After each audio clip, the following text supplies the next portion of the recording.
Ayaz, fantastic to have you back. Thank you for joining us. Before I ask you a question on India, I have a question on emerging markets for you. And I was looking at some data on emerging markets.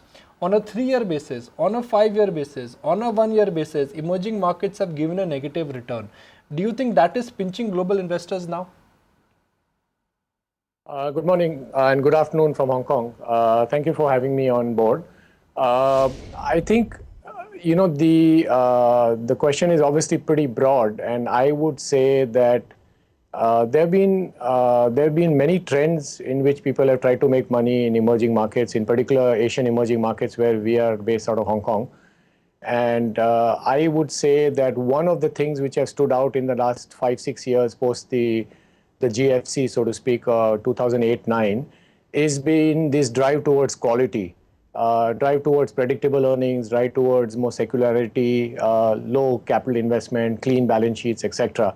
So if you look across countries after country, whether it's things like Thailand, Indonesia, India in particular, you will see that as one sort of business or sector which stands out, which is quality businesses, which have made money in a time where what you rightly said, that indices across the board have really actually produced negative returns. Ayaz, morning. The question that investors out here are trying to grapple with in India is, do you buy the current fall in the market? Do you go out and add more positions to the stocks that you've always liked and thought they were overpriced earlier? Or do you wait it out for the December Fed uncertainty, perhaps hopefully to get out of the way and some meaningful signs of a recovery in the earnings to come by? Do you wait for that opportunity, or do you jump into the market right now? I think as a sort of typical way to participate in the markets, I mean, depends on how your position has been. If you talk about sort of retail or local investors back in India, and there's somebody who has probably no equity, allocation, then obviously he or she needs to make a certain lumpy investment depending on sort of risk appetite and age profile. And then go from there in terms of making a disciplined investment, monthly or on a regular basis, so to speak, not defining a particular period. That said, if you're talking about professional investors back in India or in Hong Kong, Singapore, etc., I think people are invested, and they would sort of tinker around at the margin, depending on their mandate. You have absolute return funds like ourselves, or we have sort of hedge funds, and you also have long funds which have a country specific or a region mandate. So it's pretty much widespread in what your mandate is and what you're up to.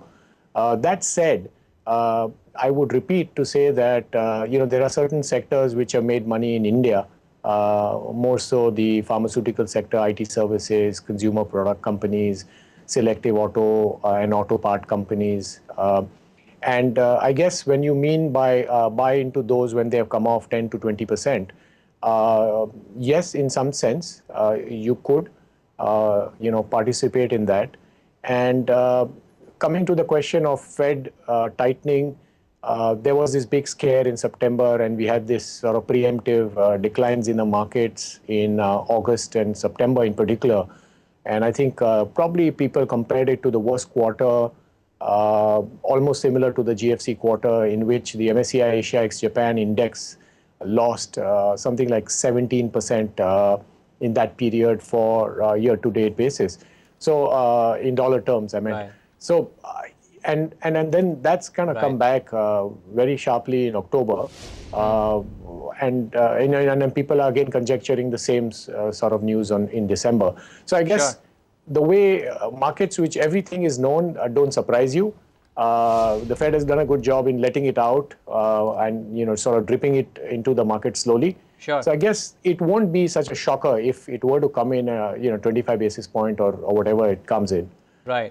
And I think people should do invest on a disciplined fashion. Well, maybe the commentary could hold more water than the action itself. Ayaz, good morning. This is Neeraj here. By the way, some flashes on the screen from Nomura. So for the viewers' benefit, just want those flashes as well. You mentioned about the need or the desire to buy into select companies, strong fundamentals, which have corrected a bit.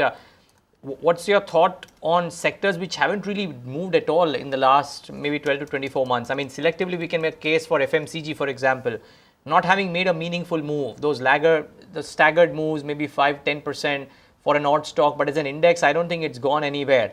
What are your thoughts there? Because if indeed the 7th Pay Commission is going to put more money in the hands of people, if indeed OROP and a few other moves could actually strengthen the hands of a lot of tier 3 or 4 rural towns, then maybe these companies would stand to benefit. Do you have a view here?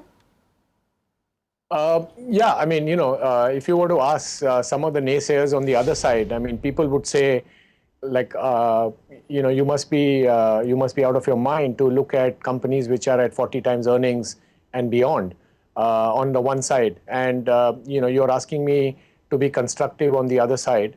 I would sort of tend to agree. All sort of forms of income or confidence to the farmers in terms of a better crop, MSP prices, etc., is to create a better environment. And India is still continues to be is a large country, continues to be relatively underpenetrated in most sort of FMCG or related categories. So the opportunity is there. That said, there has been clearly visible challenges in the last 12-18 months where volume growths across the board have come down and companies have been struggling.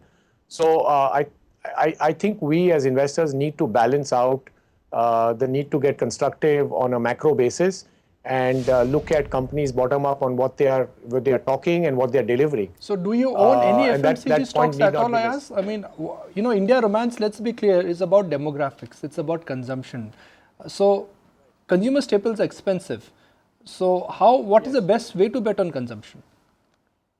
Yeah, so as I was mentioning, you can if you were to take a step back even to the previous question, where it was mentioned some of the other businesses have not done particularly well on a 5-6 year basis. So the market's clearly been a two-track versus the 08-09 crisis, where everything was painted in the same brush. And this time around, the market's been very sensible, so to speak, and has treated predictable businesses much more favorably and in fact more positively than earlier. And that leaves very little room for multiple expansion, and they're sort of priced to perfection. So you can try to do you can try to do stuff on the fringes. Let's say, for an example, one of the businesses which we like as a play into consumption, to talk about it, and another after that, which is say a Phoenix Mills, which has got a few malls in India. The commentary has been quite negative on online shopping, and people over time will not go to malls, etc. If you see their numbers, they've been holding up quite well. They've been not off the charts, but they've been holding up quite well across their new malls, along with the one High Street Phoenix back in Parel. So that's an indirect way to play. They've moved their business model from fixed rentals to a sort of minimum guarantee with a percentage of revenue, playing into the consumption which takes place in those malls.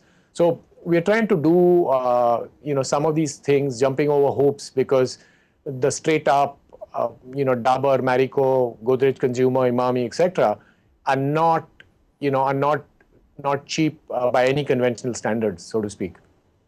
Yeah, that's an interesting one. Phoenix Mills, of course, all three of us here are regular visitors to that, and we add to the footfalls there. But tell us more. What else is looking interesting right now, Ayaz, in terms of individual companies?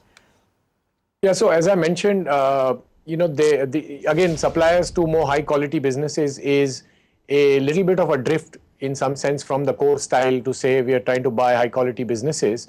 And these are, suppliers who are having relatively high quality economics, depending or feeding off these sort of OEM companies, if you will. So clearly, an oft repeated example is the API or the generic company supplying product to US and international companies has been a good business to be in, whether it's the very large companies like Lupin or Dr. Reddy's, which you just talked about, or even Aurobindo Pharma, and then the smaller ones which are also doing a pretty good business. So by definition, our sort of approach is to look out for the emerging companies. Our mandate is that, and and thus our search is for these emerging suppliers having a decent sort of business to plank off, and having growth optionality in terms of new para IV challenges or drugs going out off patent, etc., and building on that. We to talk about a specific stock in a different business, but similar to supplying to large OEs. We own a company called Camlin Fine Sciences. This is basically supplying to edible oil, global edible oil companies, which supply into the food companies like McDonald's and others. They make food antioxidants and have had decent economics in the last couple of years post a turnaround. So this is the way we are trying to sort of play on the fringes, as I said, and kind of be in the game still, while maybe earnings lighten up the valuation for the core companies. As that's a brilliant way to invest. You always have a really outsider approach. Fantastic to connect with you, and I certainly hope to see much more of you going forward on ET Now. Okay, thank you very much. Find us on Facebook at facebook.com/ETNow, and don't forget to click the like button. You can also follow us on Twitter at ETNowLive. To stay updated with all our programming, hit the subscribe button on our YouTube channel by logging on to youtube.com/user/ETNow.